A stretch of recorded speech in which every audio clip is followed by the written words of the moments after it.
Hello everyone. Today we are going to talk about social media marketing. There will be 12 courses, totally 6 hours of lecture in these topics. The major subject in these courses came from our textbooks: social media marketing, strategy for engaging in Facebook, Twitter, and other social media, written by Liana Evans. There are also several references that we used in these courses too. If you want to more understand on the social media marketing, reading those excellent books will be very helpful. Before we started, I would like to give you a brief introduction about social media. There are so many different types of social media sites. Among them, Twitter's, Facebook's, LinkedIn are those people on the internet that most familiar with. For these social media sites, they allow users to generate their own content, commonly referenced to as user-generated content, or UGC. Social media allows community members to share their experience with others in many different ways. In the past, a lot of businessmen tend to think that social media is only for the young generation, those who have just come out of high school or college. But this is increasingly incorrect.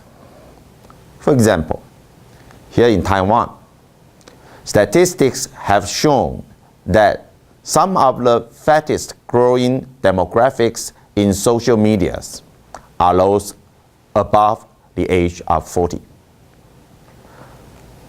So what are the various types of social medias?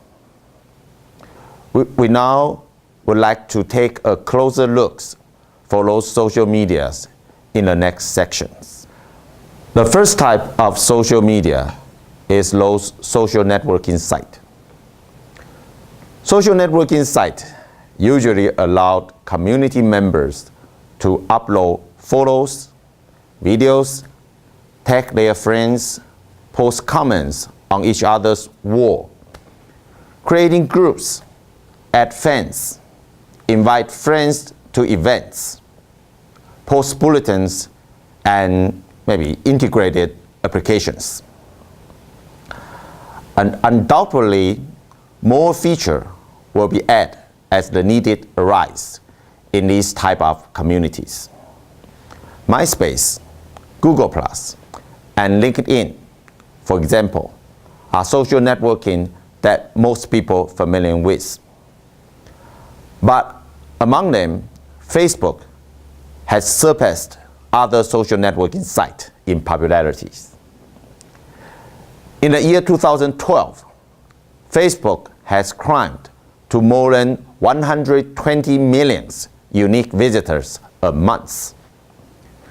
Here in Taiwan, more than 50% of our population has an account on the Facebook.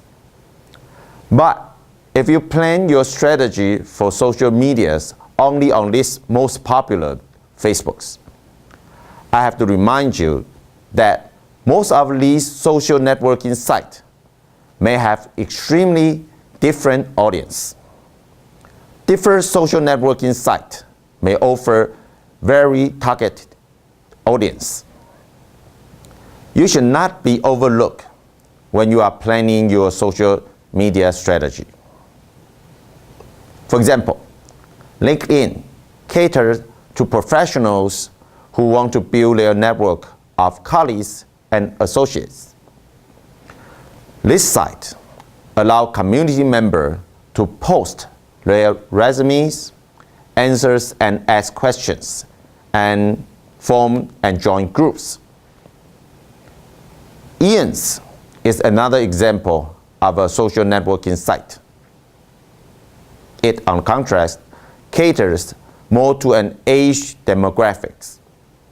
In this case, people 55 and over. Other social networking sites focus on ethnicity such as Black Planets and Asian Avenue. Next to forums and message board, blogs are one of the oldest forms of user-generated contents out there. Blogs allow the creator to express themselves to the entire internet in a way that hasn't been very easy before. Blogs make it easy for bloggers to publish their thought, interest, opinions, ideas, or photos, videos, and anything else.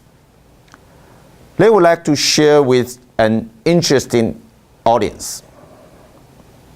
The sharing itself is exciting and is the lure for most bloggers.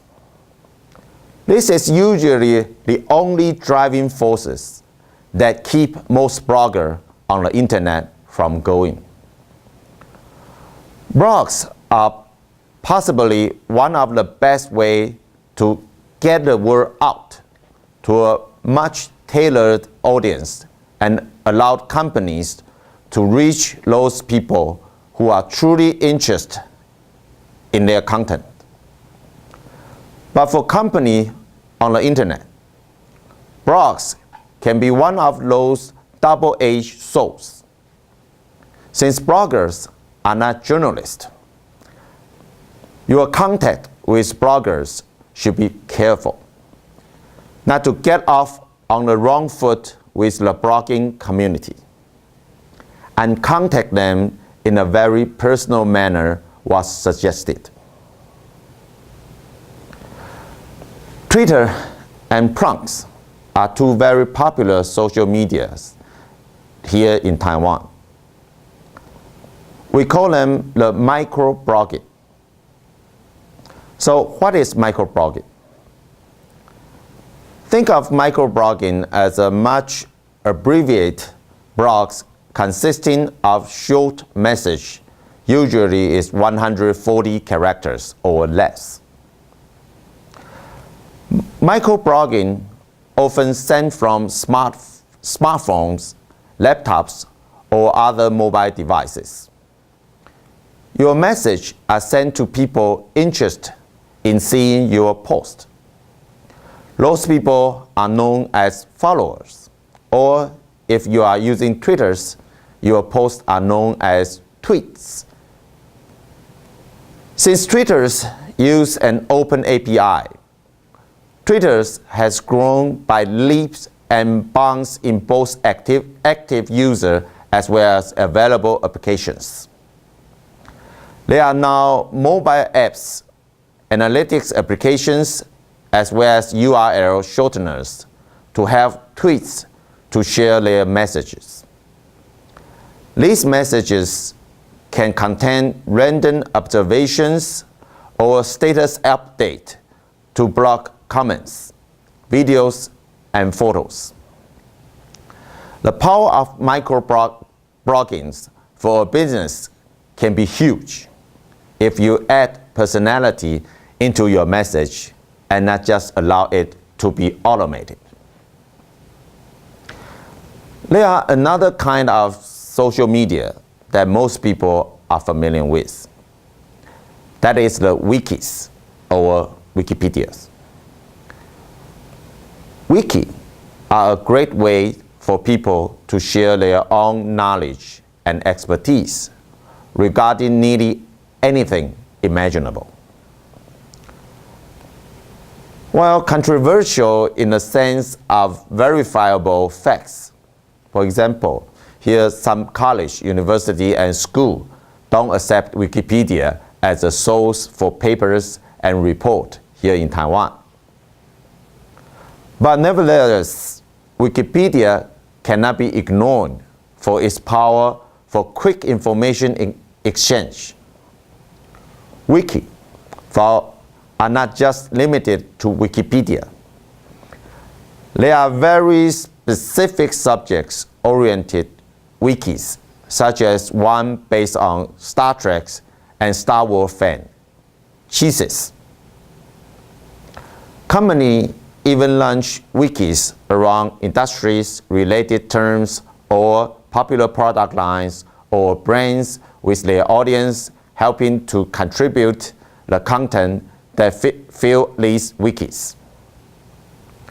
Wiki can be a powerful way to set your company up as an expert and drive traffic and interest to your brands, products, or services. However, maintaining a wiki is a lot of work, from verifying information to control spams and keeping members active. There are many other forms of social medias that are not so familiar with people. For example, forums and message boards are the granddaddies for social medias. They have been around since the beginning of the internet, when programmers would post information about bugs or fix they ever encountered in the applications they were programming.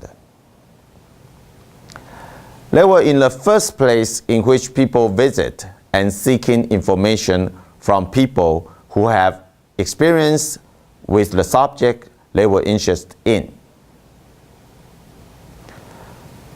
Some social media sites specialized in sharing popular forms of media.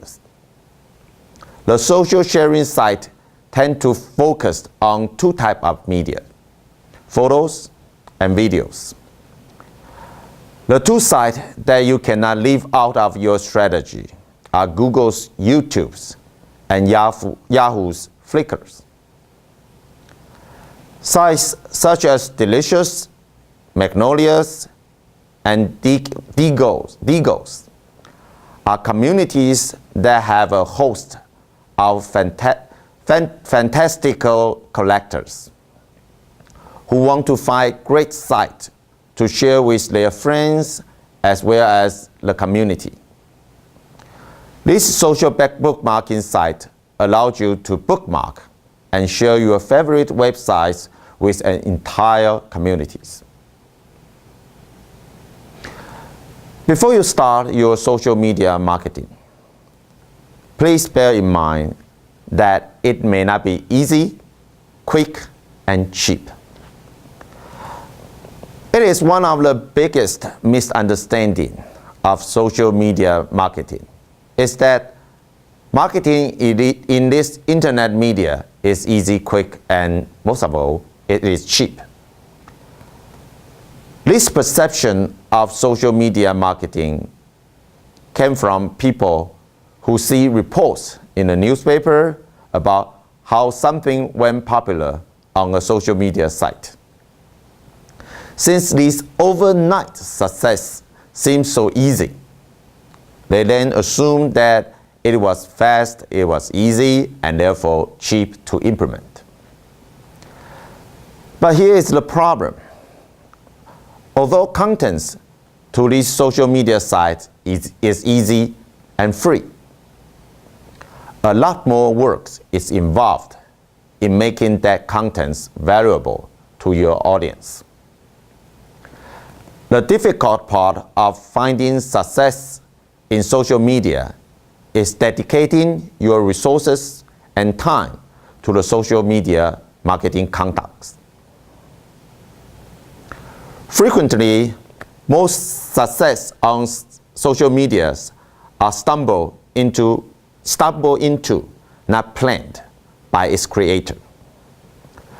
For example, the EP Bird guys and their experiments on Mentos candies in a bottle of Diet Coke.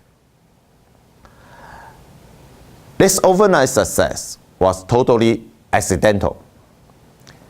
Even though it was sparked purchasing and discussions of Mentos and Diet Coke. The EP Bird guys did not plan this, and they were not ready for the popularity of their experiments.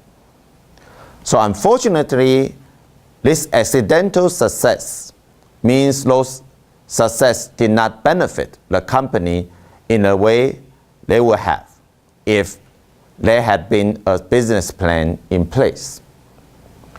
Because these companies did not plan strategically before they become overnight social media success stories. They did not know how to truly measure their successes or even know how to repeat them. Participating in social media isn't just about creating a page, making a blog post, posting questions, or tweeting. You cannot just leave your mark and expect success. Many companies give up on Facebook when they see no activity occurring on their page. Well, unlike all the media types surrounding how great social media is, it certainly isn't quick or easy. Social media is about holding conversation and sharing experience with others who are connected.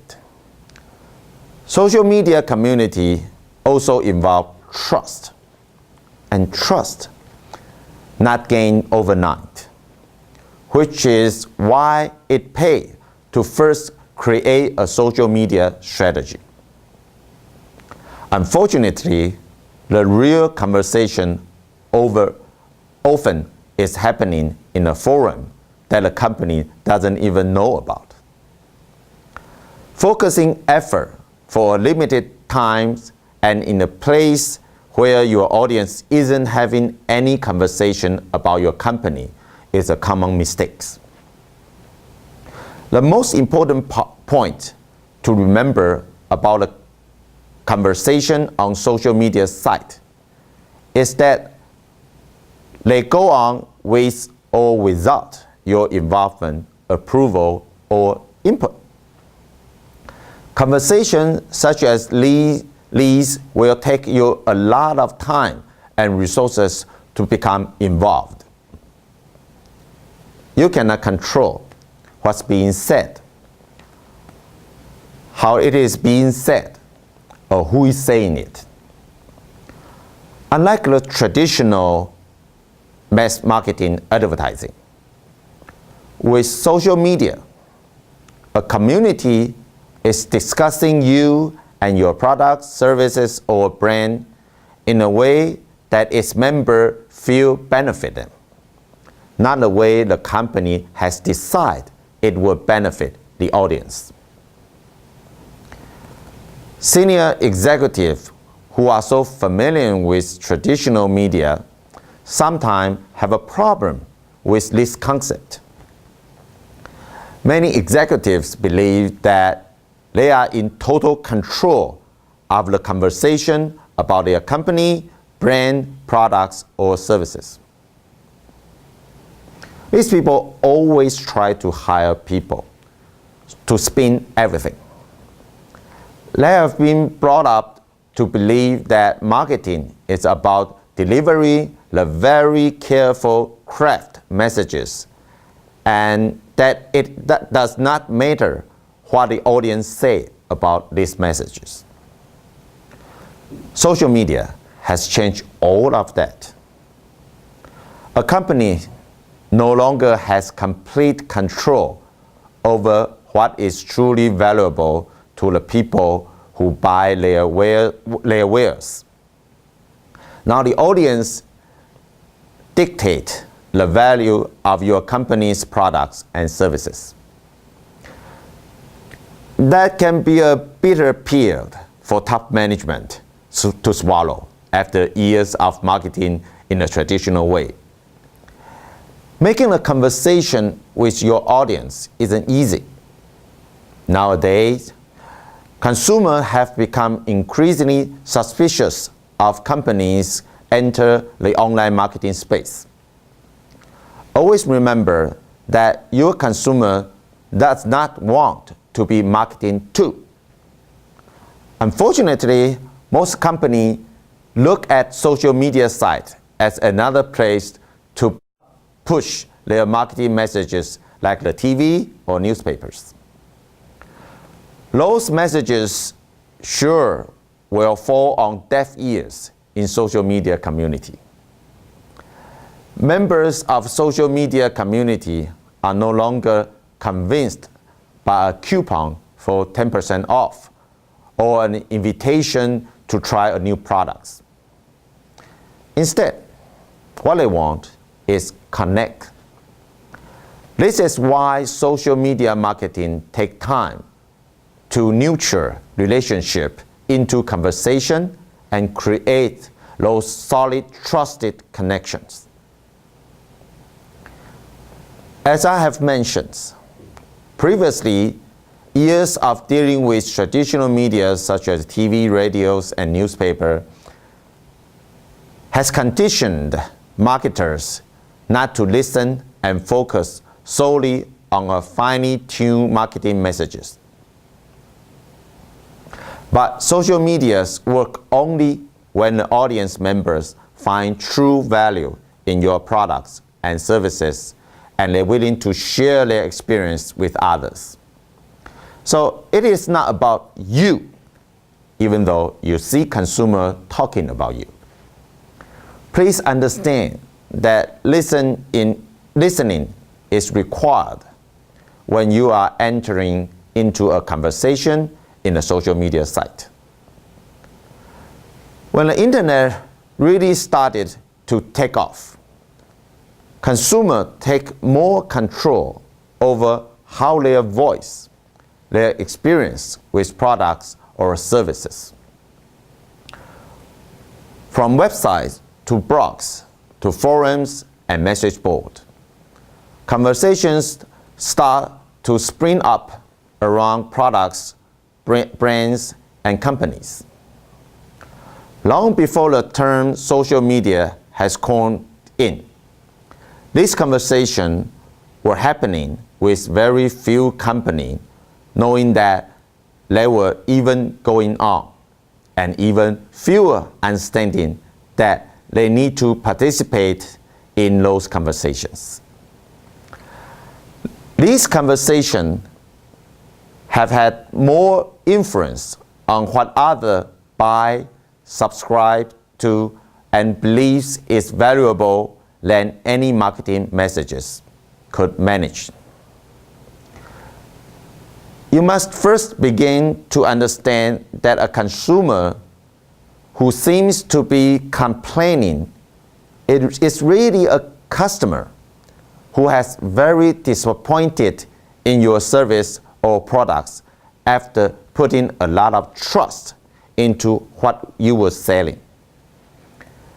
Then you can distinguish them from the choice and constant complainers. However, this takes time and understandings. It does not happen because you decide to participate in social media or announce that you have arrived. It happens because you take the time to become part of the community and share an equal level with your audience. Successful social media marketers such as Zappos, Whole Foods, and Southwest Airlines are all putting extraordinary effort into holding the right conversation in the right environment and at the right time with their audience. Before you have started a conversation with your audience, you may want all your employees to get involved in this social media marketing conduct. Your employees have a life after their work hours and more than likely are involved in some social media site in some way. Getting them to understand the impact of their actions on these social media platforms in their off hours is just as important as doing marketing by yourself. Getting your employees to buy into your social media strategy might seem easy, but it can be one of the toughest tasks to implement. Not only does it involve departments communicating with each other, but it also involves setting in place policy for employees who are not directly involved with your social media strategy, but are actually in social media platforms. Even the janitor of your buildings should be made aware that what he said about his jobs on Facebook or MySpace affect your company. Even if it seems inconsequentially to your efforts, everyone on your team should be aware that you have some kind of social media strategy in the work, and they should buy into your social media strategy. While your employees couldn't help or harm marketing efforts targeted to more traditional marketing outlets such as newspaper, radios, and TV, your employee can affect your social media marketing efforts quite effectively. Your employee have just as much of an effect on your social media marketing strategy as do your customers. You will never know how your employees' lives can either hurt or even assist your strategy. The only way you can even begin to understand those possibilities is to ask and share what it is you are planning to do. Ladies and gentlemen, a lot of hard work go into creating and implementing a successful social media strategy. The biggest rule that brings company into social media is the thought that this will be a quick, easy, and cheap solution to all their marketing problems. Remember, although it seems that you can now set up a Facebook page or a Twitter account and take it live in just a few minutes, that is the only easy, cheap, and quick part in your social media marketing effort. Thank you for your listening.